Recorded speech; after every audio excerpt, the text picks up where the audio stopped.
Come, Holy Spirit, fill the hearts of your faithful and kindle in us the fire of your love. Amen. Well, when I was a little kid, and I was probably sometime in grade school, my family lost me. But what was really kind of funny about it was I was at home. I was in my bedroom. But they had no idea where I was. Well, I found this a little amusing, and they started looking for me, and I thought, well, do I tell them? And I thought, no, I want to see just how hard they're going to look for me. So I crawled under my bed.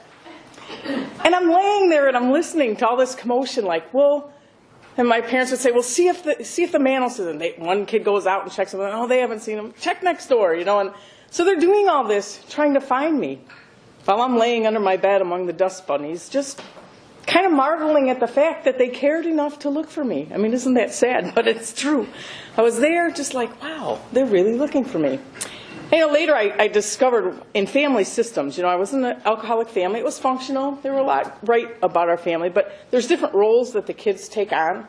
And my sister was the hero. She was responsible, straight A's, did all the right things.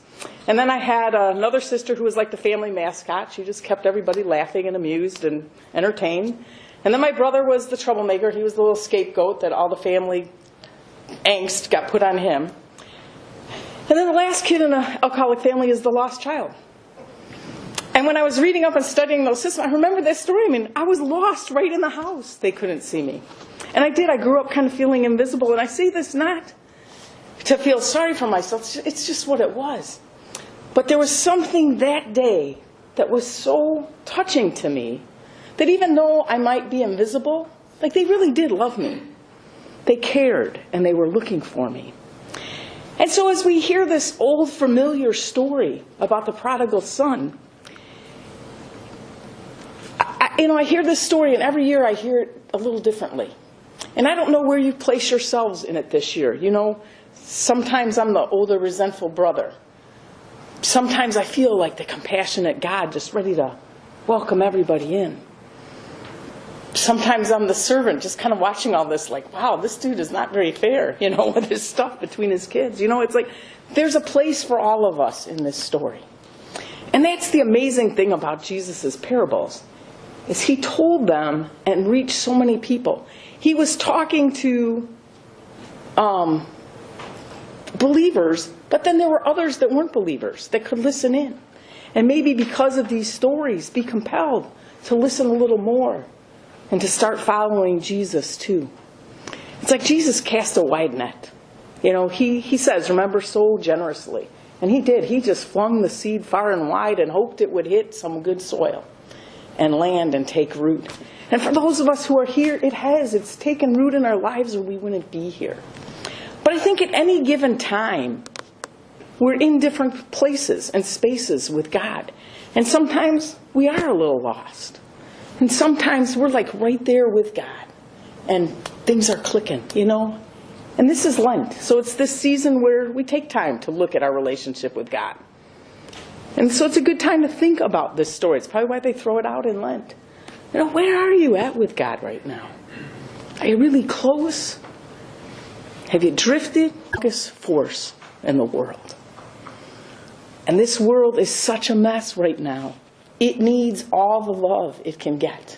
And all the lost souls that are out there need all the love that we can pour into their lives.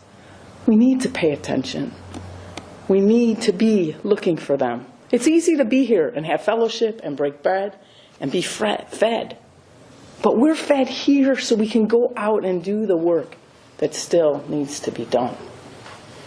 You may have coworkers who are lost. Students, grandchildren. There are people in our sphere of influence that need to be found. And maybe they're not physically lost, but they're just lost inside, and they need somebody to remind them that no matter what has happened in their life, no matter where they went wrong, no matter what sin they're carrying, they're forgiven, they're loved, and God is ready to make it right.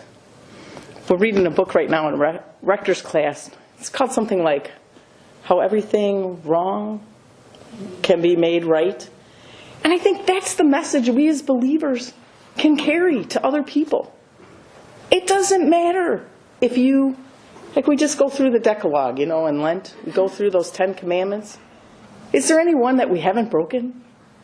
Because Jesus said if you even look lustfully at another person, you've committed adultery, or if you say something mean about a person, you may as well have killed him. Jesus doesn't let us off the hook. And I can go through that list and say, well, gosh, I never murdered anybody, but I can't say I never said anything mean to somebody.